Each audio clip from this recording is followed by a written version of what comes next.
Olá, meu nome é Rodrigo, sou professor de Geografia do estado de Minas Gerais e eu vou trazer aqui para vocês o início do novo ciclo, o ciclo 2 do Plano de Estudo Tutorado, começando pela semana 1 do 8º ano, que traz o seguinte tema: os conceitos geográficos na compreensão dos conflitos contemporâneos. Nesse novo ciclo, a gente vai estudar um pouco sobre alguns países, alguns continentes, e para a gente, antes da gente entrar nessas questões, a gente precisa entender alguns conceitos que vão nortear as nossas discussões daqui para frente.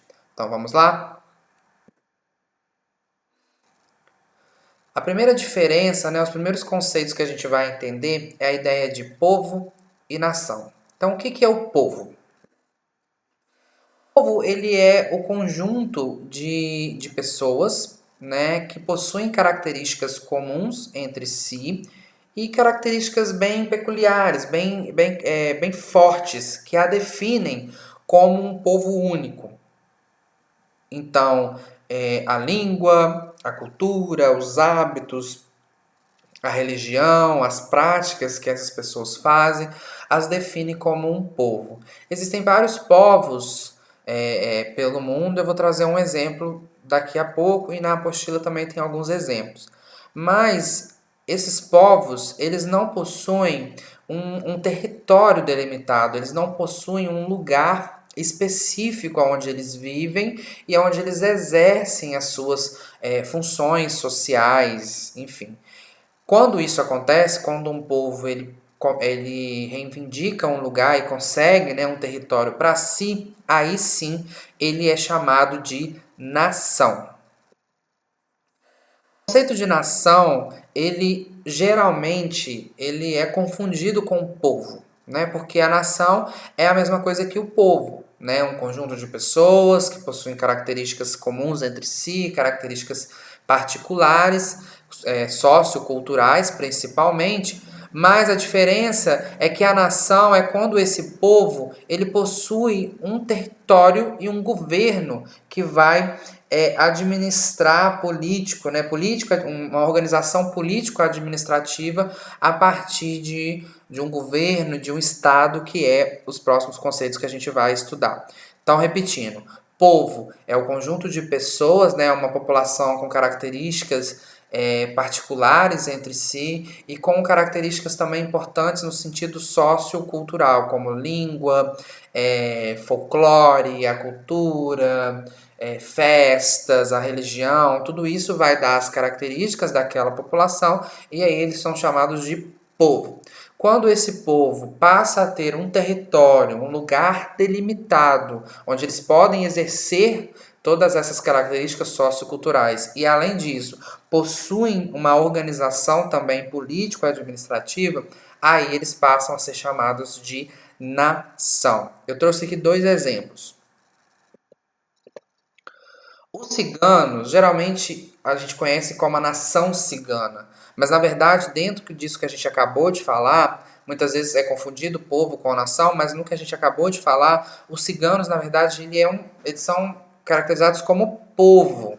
Por quê? Eles possuem essas características muito particulares a eles, A língua, os costumes, a vestimenta, a dança, os hábitos deles são bem particulares, então eles são caracterizados como povo, porém os ciganos eles não têm um território propriamente dito, nem uma organização política administrativa. Então cada lugar no mundo possui grupos, povos ciganos, que se a gente juntar todos eles, eles vão ter características muito comuns, porém eles vivem espalhados pelo nosso planeta, em vários países, e que eles não possuem um território propriamente dito. Então, ciganos é considerado povo. Agora eu trouxe um outro grupo que ele traz uma certa discussão com relação se ele é povo ou se ele é nação, porque dentro da característica de povo e nação, ele gera algumas discussões, que no caso são os índios. Os índios geralmente é chamados de povos indígenas. Aí nesse caso aqui eu vou dar a minha opinião, que é o que eu considero. Eu consideraria os índios como nação. Por quê? Primeiro, eles têm todas aquelas características dos povos, né? Língua, cultura, vestimenta, práticas, né? Hábitos totalmente característicos da sua cultura. Então, eles podem ser povo, beleza. Mas eles possuem território? Sim. Se a gente for pegar o Brasil, por exemplo, primeiro, né? O território brasileiro, a princípio, ele é dos índios. Então, só eles já teriam um território. E mesmo com todo o processo, né, que teve os índios foram totalmente, quase praticamente dizimados do Brasil, perderam a maior parte do seu território, mas mesmo assim, por lei, algumas áreas no Brasil são áreas delimitadas a algumas tribos indígenas. Apesar de que muitas vezes, na maioria das vezes, isso não é respeitado, há uma exploração, enfim. Mas existe por lei áreas que são delimitadas aos povos indígenas, são as terras indígenas, então eles possuem sim um território. E aí o que gera a discussão é a questão do governo, né, da organização política administrativa. Porque apesar deles serem territórios, esses territórios pertencem ao Brasil, não são territórios independentes.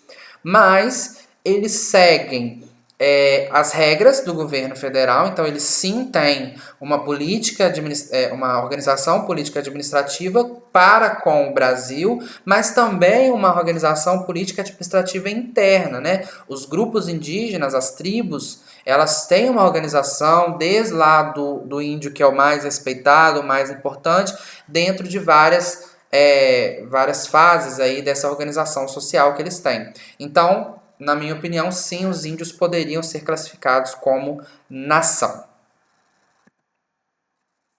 Seguindo, os outros conceitos que a gente vai diferenciar é o governo e o Estado. Qual que é a diferença desses dois?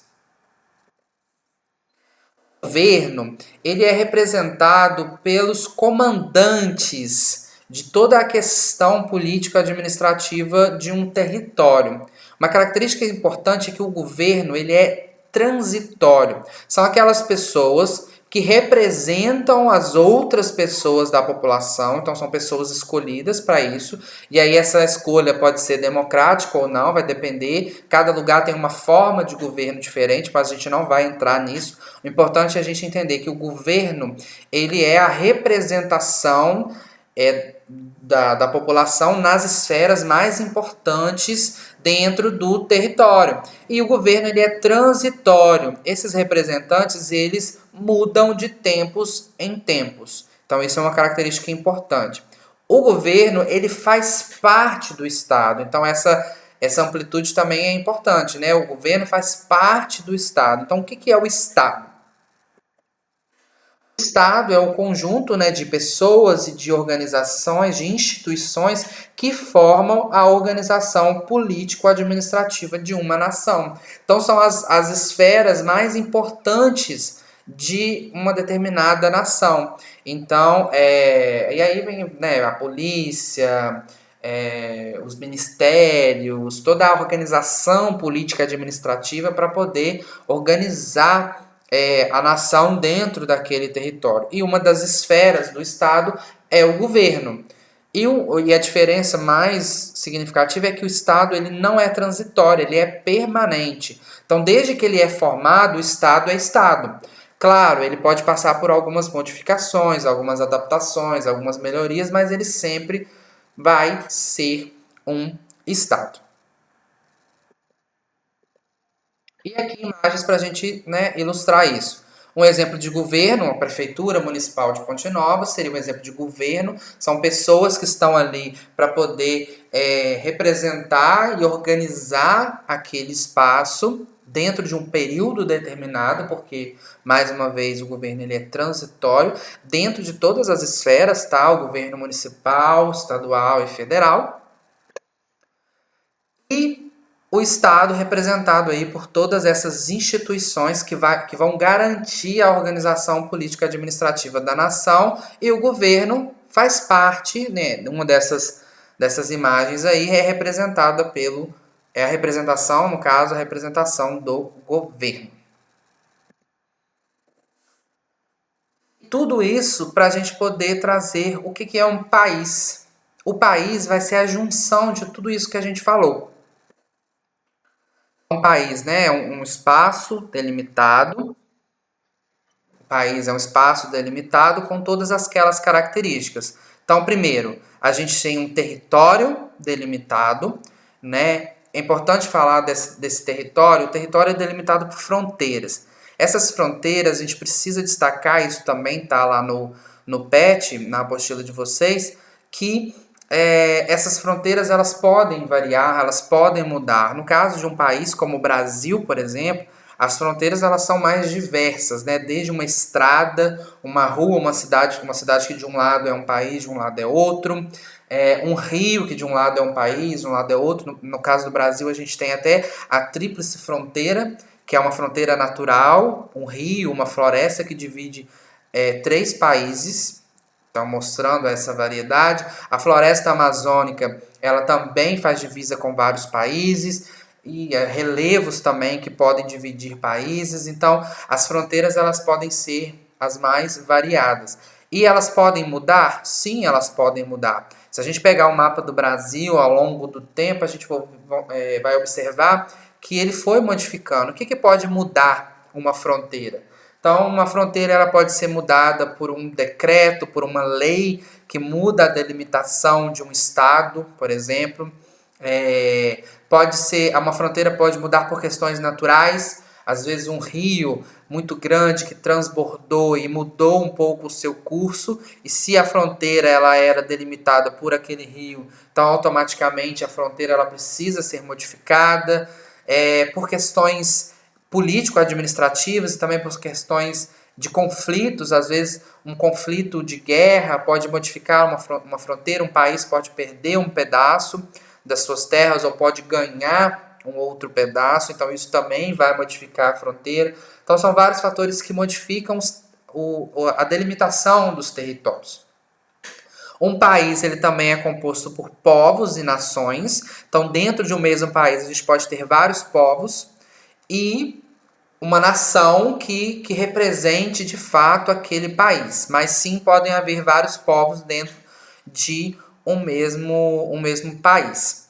Claro, a gente tem um governo e um estado delimitado, um estado propriamente dito, e dentro do estado, né, o governo é uma das coisas dentro do estado, e um país, ele é a representação máxima nas relações internacionais, que é uma característica muito importante. Então, se ele é um país, mesmo que ele tenha vários povos dentro daquele país, tudo que é acordado desse país com outro país vai valer para todos os povos, independente das características que esses povos tenham. Então, as relações internacionais é exercida pelo país, então a junção de tudo que tem dentro dele. Isso é uma característica muito importante. Então, eu trouxe bem resumido para a gente entender e diferenciar esses conceitos. Só uma última ilustração. Países, né, que a gente conhece, só alguns exemplos: Brasil, Argentina, Uruguai, Paraguai e vários outros, só para ilustrar mesmo. E qualquer dúvida, vocês tirem com o professor de vocês ou me mandem alguma mensagem, vejam os outros vídeos e fiquem atentos aos próximos vídeos. E claro, não esqueçam de fazer as atividades. As atividades dessa semana estão nas páginas 46 e 47. Qualquer dúvida é só falar. Até a próxima semana.